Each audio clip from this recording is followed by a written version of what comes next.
Dor, hai guys, selamat malam. Kali ini gue lagi di daerah BSD nih. Kita mau ngecek suasana setelah konser Suga BTS. Ini sekitar jam 9-an lewat ya, setengah 10.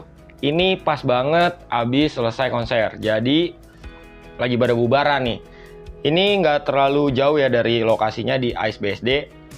Setelah perempatan ini nih, kita udah mulai memasuki kompleks Ice BSD. Karena tempat konsernya ada di Hall 5 dan Hall 6, jadi kita harus agak ke belakang. Yang di depan ini hall kecil, Hall 1, 2, 3. Dan setelah Hotel Santika, ini Hall 5 dan Hall 6 di situ, kalau nggak salah.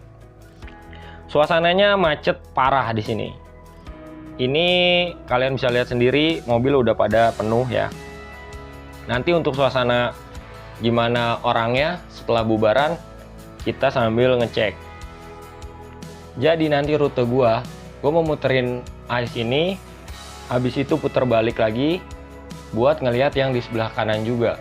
Karena yang di sebelah kanan itu banyak ojek online, tapi mobil ya. Banyak driver yang parkir di sebelah kanan. Dan kalau misalnya kita bisa lihat sekilas, di sini yang nonton rata-rata cewek ya. Kaum pelangi mungkin ada juga kali dikit. Iya, kocak.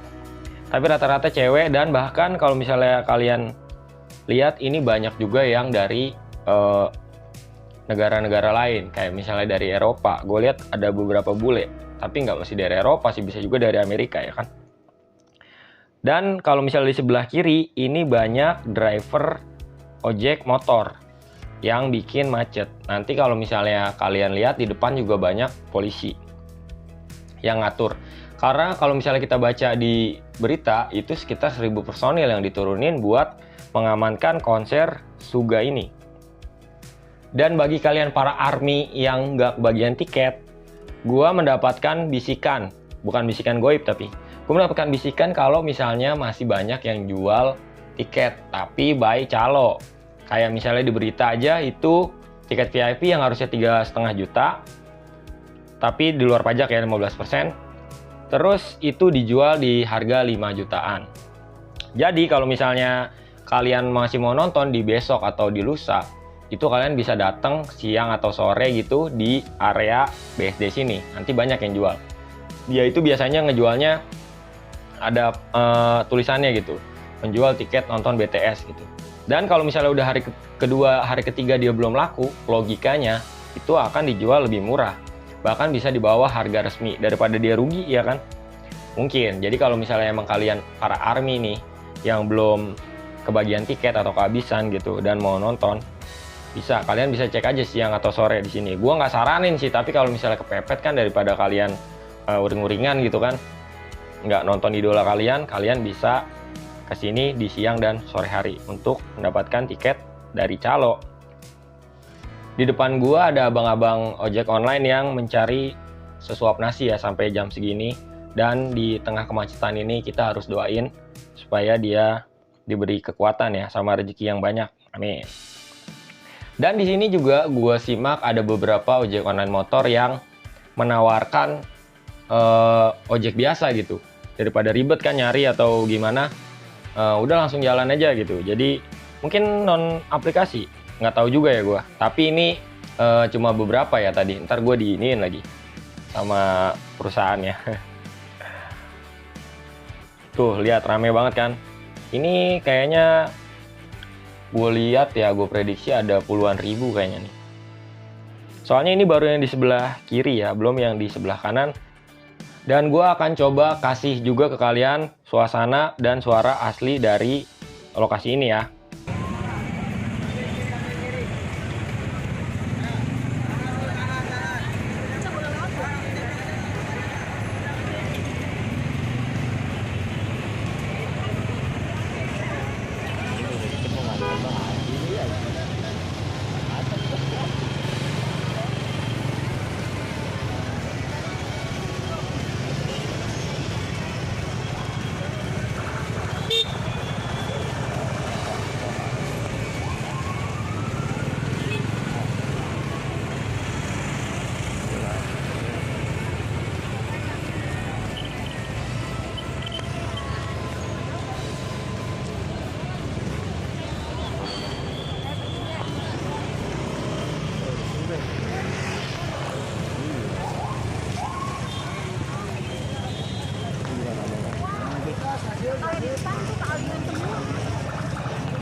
Oke guys, gimana suasananya? Menyenangkan kah? Atau biasa aja? Atau ruwet? Ya, di sini masih ruwet juga. Tenang aja, masih banyak keruwetan di sini. Ini menunjukkan kalau misalnya sebenarnya kita cukup mampu ya, sebenarnya banyak yang cukup mampu buat nonton konser yang lumayan mahal gitu. Jadi kalau misalnya kita berpolemik soal Coldplay yang tiketnya sampai 11 jutaan dan di calo katanya bisa sampai puluhan juta, menurut gue karena calo-calo ini ada track recordnya. Jadi konser-konser sebelum ini dia mungkin banyak mendapatkan keuntungan dari pekerjaan dadakan ini gitu. Jadi dia pikir, nggak mungkin, gue misalnya beli 10, taruhlah gue beli 10, terus habis itu laku 7, sisa 3. Nah dari 7-nya ini udah nutupin yang kerugian 3 ini, kalau asumsi gue. Jadi pengelola, bukan pengelola ya, apa sih namanya, IO-nya gitu, harus bener-bener cari cara supaya, cari celah ya, supaya calo nggak bisa masuk.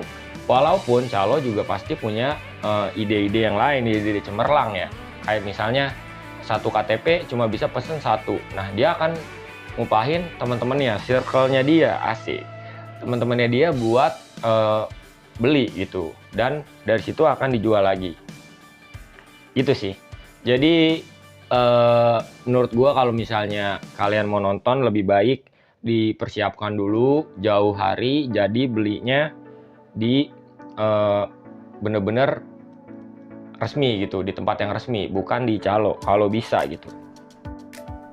Dan untuk sekedar mengingatkan kalian ya, BTS itu sebelumnya pernah konser di Indonesia, tepatnya di Ice BSD juga. Itu sekitar tahun 2017 kalau gua nggak salah. Dan itu juga rame banget, padahal BTS belum setenar sekarang ya, belum se-booming sekarang. Tapi waktu itu seingat gua, itu bahkan sampai lebih banyak personil yang diturunkan dan di ring-ringin gitu. Ini ring ini buat apa, ring ini buat apa gitu. Seingat gua ya, kalau misalnya gua nggak lupa. Kalau misalnya gua lupa ya, gua minta maaf. Ini rame banget ya, kalian bisa lihat. Pak polisi juga mengatur dan menjaga keamanan ya, awas banyak copet soalnya. Tapi nggak tahu juga ya kalau misalnya nonton yang band-band luar yang lebih banyak kaum hawa dan lebih banyak orang yang lebih mampu gitu dari segi ekonomi, kita nggak tahu juga ada penyusup nggak di situ. Soalnya pengalaman gue kalau nonton konser lokal ya, itu konser besarnya yang murah-murah gitu, itu banyak copet. Serius, gue nggak bohong, banyak copet. Jadi kalau di tempat rame gini, mereka tuh bukan joget, bukan nyanyi, tapi ngeliat ke bawah, ngeliatin ada benda-benda jatuh nggak nih, apa ada dompet nggak nih, apa tangannya main gitu. Jadi tetap waspada ya, apalagi kayak handphone gitu kan rawan. Oke, ini udah mulai di ujung, jadi udah rada sepi, tapi masih rame juga, masih banyak. Ada yang parkirnya jauh banget dijemputnya, biar nggak macet gitu, biar ada putaran yang lebih deket, yang lebih lancar. Kayak gini nih, ini udah mulai lancar. Habis ini nanti kita ke putar balik ya, ke sebelah kanan yang banyak driver ojek mobil. Bukan ojek kalau mobil ya, driver inilah taksi online gitu. Jadi kita ke kanan. Nanti setelah di kanan gue kasih suaranya ini lagi ya, suara originalnya, suara pas gue ngerekam. Dan di akhir gue kasih kesimpulan biar akademis. Tapi nggak juga kali ya. Buat apaan kesimpulan nonton konser? Apalagi cuma di depannya doang, bukan nonton ini.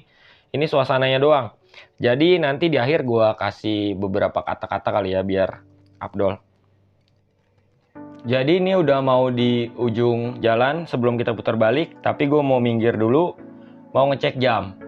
Jadi biar kalian besok kalau misalnya nonton hari kedua dan hari ketiga ada gambaran kira-kira jam segini masih sepadat apa sih, serame apa. Ini jam 10 ya, Teng. Jam 10 Teng, gue mau putar balik.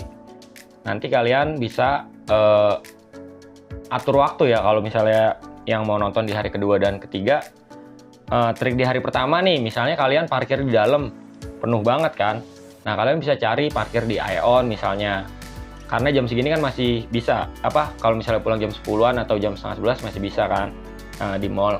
Atau parkir di seberangnya gitu misalnya, kalian bisa cari tempat parkir yang lebih memudahkan buat keluar gitu, lebih cepat. Kalau misalnya kalian parkir di dalam kayaknya nunggunya lama.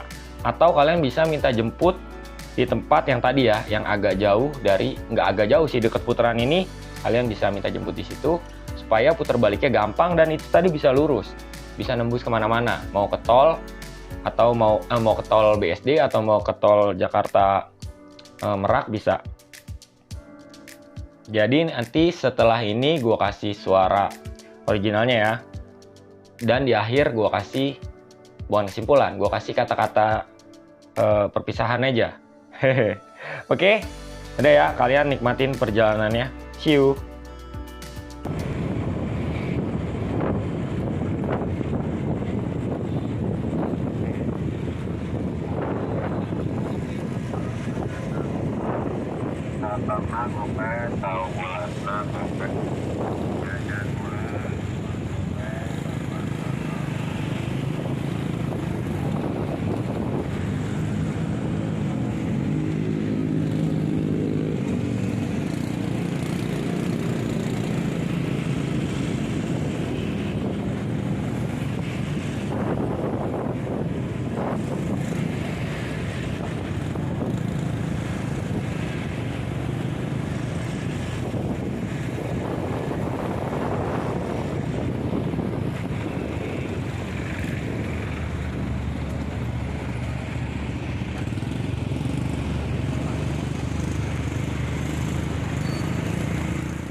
Oke guys, gue potong dulu nih dikit ya.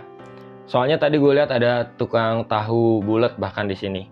Dan di acara besar kayak gini, di event besar kayak gini, itu banyak juga yang memanfaatkan sebagai penghasilan tambahan ya. Kayak misalnya tadi gue lihat ada yang dagang air mineral, terus ada yang dagang foto gitu. Kayak misalnya foto-foto si Suga gitu. Kalau misalnya dari rumah kan nggak bawa gitu, atau enggak tiba-tiba kalian kepikiran, kayaknya kalau misalnya bawa fotonya keren nih gitu. Nggak tahu juga ya di dalam larangannya apa ya, boleh bawa atau enggak, kayak poster-poster gitu.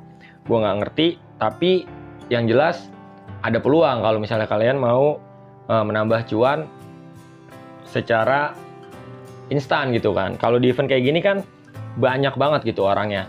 Misalnya kalian jual apa yang berbau BTS, nggak pasti sih, tapi kemungkinan besar akan laku. Gitu aja ya gue potongnya. Setelah ini gue kasih denger lagi suara asli dari rekaman yang gue bikin ini ya. Belibet banget sih gue ngomong, kocak. Belum ngopi kali ya? Apa kita ngopi dulu? Ngopi dulu kali. Biar nggak culun. Tuh ada lagi kan tukang tahu bulat. Kan kalau misalnya gue lihat nih banyak orang Malaysia, Thailand yang nonton gitu, atau enggak orang bule. Dia nanya tuh, itu apa sih? Makanan apa gitu? Oh, tofu round, tofu circle, kan lucu tuh. Wah, penasaran coba. Begitu dicoba, ya tofu, ya tahu, emang tahu. Ya, kocak. Ya udah ya, kalian dengerin lagi suara originalnya. Nanti kalau misalnya ada hal-hal lain yang harus gue tambahin, gue ngomong lagi. Kalau misalnya enggak, ya udah. Tuh, di sebelah kiri juga ada cafe yang buka, yang bisa digunain buat pasangan kalian yang mau nemenin tapi nggak mau ikutan nonton. Jadi bisa nunggu di cafe yang tadi biar nggak gabut dan biar cepet juga, nggak perlu parkir segala macem. Oke guys, see you.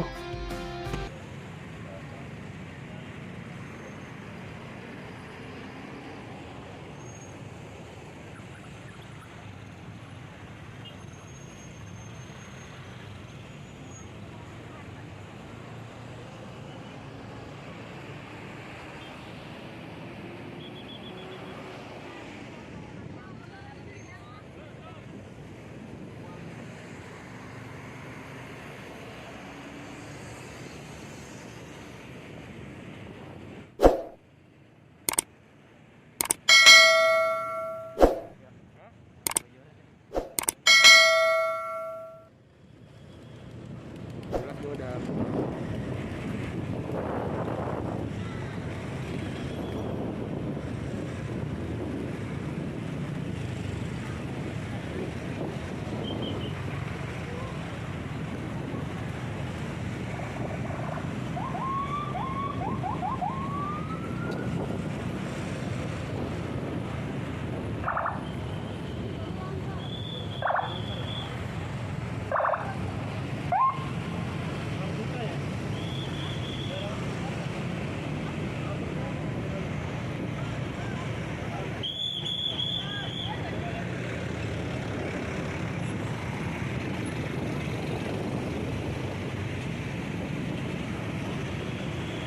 orang ini beng, totalnya buset ya, agak habis orang.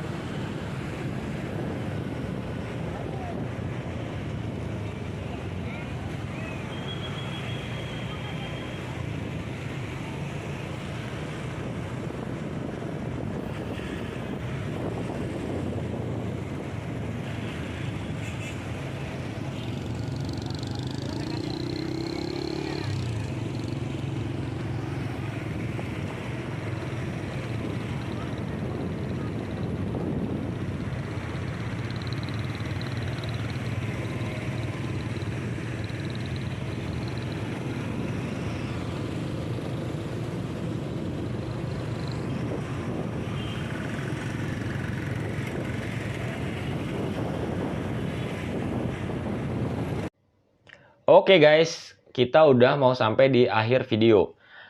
Semoga video ini berguna ya buat jadi referensi kalau misalnya kalian mau nonton di hari kedua dan hari ketiga. Kayak misalnya tadi udah ada spot-spot parkir yang lebih bebas macet ya, dan ada cafe juga kalau misalnya mau ada pasangan yang nungguin. Terus juga kalian kan misalnya nonton di hari kedua dan hari ketiga juga, itu harus siapin stamina dan fisik. Jadi nggak lucu kalau misalnya macet-macetan. Harusnya bisa pulang sampai rumah jam 12 atau jam 11, ini malah jadi pulang jam 2 gitu. Apalagi ini kebetulan di hari Jumat ya. Jumat itu adalah pengalaman gue ya. Jumat di Jakarta dan sekitarnya itu adalah hari termacet sepanjang minggu. Karena banyak juga orang yang udah jalan buat liburan gitu di hari Jumat. Kalau misalnya Sabtu juga masih macet, tapi nggak separah Jumat biasanya. Dan Minggu itu udah mulai lenggang. Jadi video ini semoga bermanfaat buat jadi referensi kalian. Kalau misalnya ada salah kata, gue minta maaf. Sampai ketemu di video selanjutnya. See you guys!